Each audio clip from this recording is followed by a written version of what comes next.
a new smoothie. Are you trying to sneak antibiotics into me because you got STDs from Russian hookers? That's how smart you are. So let me think what else I can say. It's kind of distracting up here. Oh yeah. No, you are not losing your mind. That was not funny. Politics didn't really ruin comedy. Actually, politics is a great material for comedians. Just some comedians. I mean, look at Druski, Shane Gillis, and even some late night show hosts like Stephen Colbert. Folks, it's So why is it that some comedians can joke about politics and be really successful, and some comedians tend to flop? Am I a boy or am I a girl? Am I an elephant or am I an it? I'm a who, a what, a where, a when? What am I? I don't know. What does TikTok say? I don't know. What am I? Today I'm a it, tomorrow I'm a her. Sometimes I'm a me, sometimes I don't know. I don't know what I am.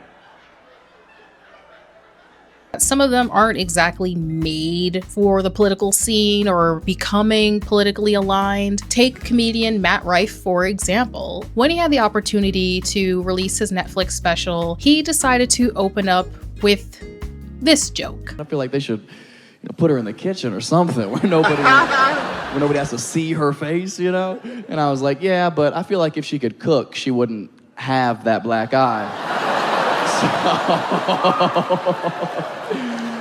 Just testing the waters, seeing if y'all are gonna be fun or not. A lot of his fans were very turned off by it, and he took it one step further because after he got a lot of backlash for this joke, he decided to go on Jordan Peterson for whatever reason and to really explain but not explain himself. Now I know what you're thinking. That's not exactly political comedy, but it is political alignment.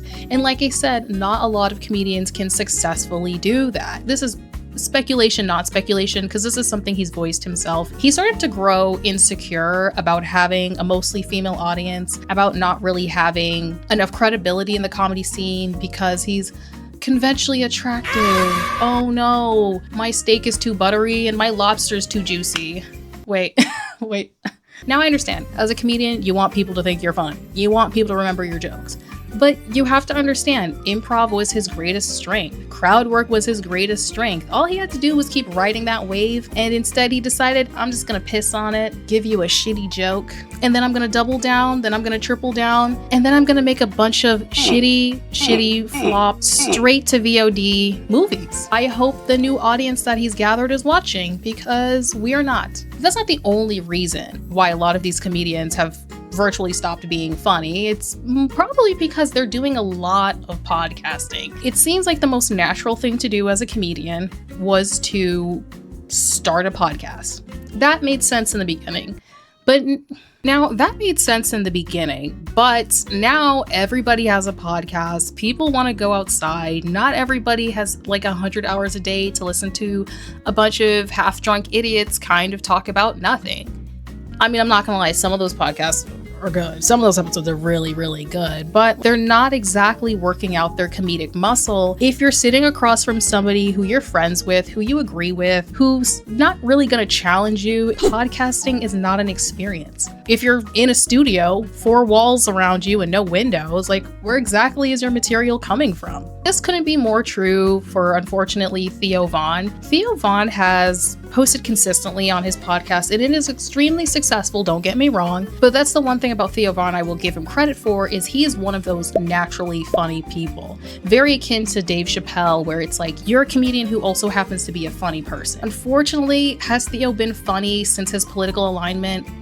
Fuck no. Absolutely not. I'm sorry. Maybe he'll get a joke in once or twice. I won't know because I'm not watching. Stop with the podcasting. Get out there and live life so that your comedy special doesn't suffer. It's annoying. Now, if you don't know anything about Tony Hinchcliffe, oh my god, I'd love to be you. To be fair, the Tom Brady roast was his best work. One of his best work. I think that you can't deny that he had such a natural talent getting to everybody in the room and getting people to laugh. And I feel like that got to his head. They don't do that. They come inside, just like they did to our country. There's a lot going on. Like, I don't know if you guys know this, but there's literally a floating island of garbage in the middle of the ocean right now. Yeah. I think it's called Puerto Rico. disgusting shit.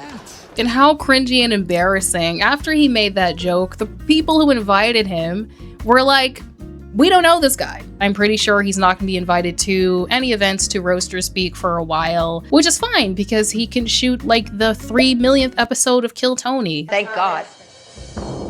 But I think the worst offense out of all of these, and I think they all kind of suffer a bit from this too, but no one more especially than Andrew Schulz. Out of all the people I talk about in this video, this is the one comedian on the list of comedians I wanted to talk about who I personally am like, he's just never been funny to me. But he is a great example of what happens when you think you have the comedic chops and you think you can fly above it and do the political thing and then turn around and realize, you know what?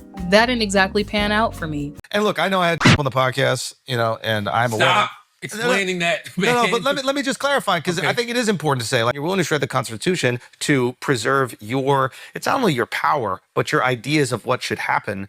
It is incredibly un-American.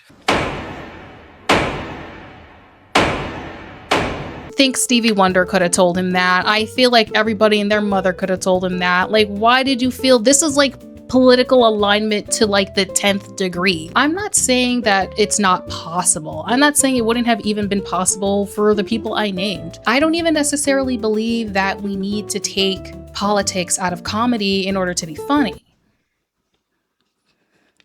But we definitely need to take some comedians out of politics.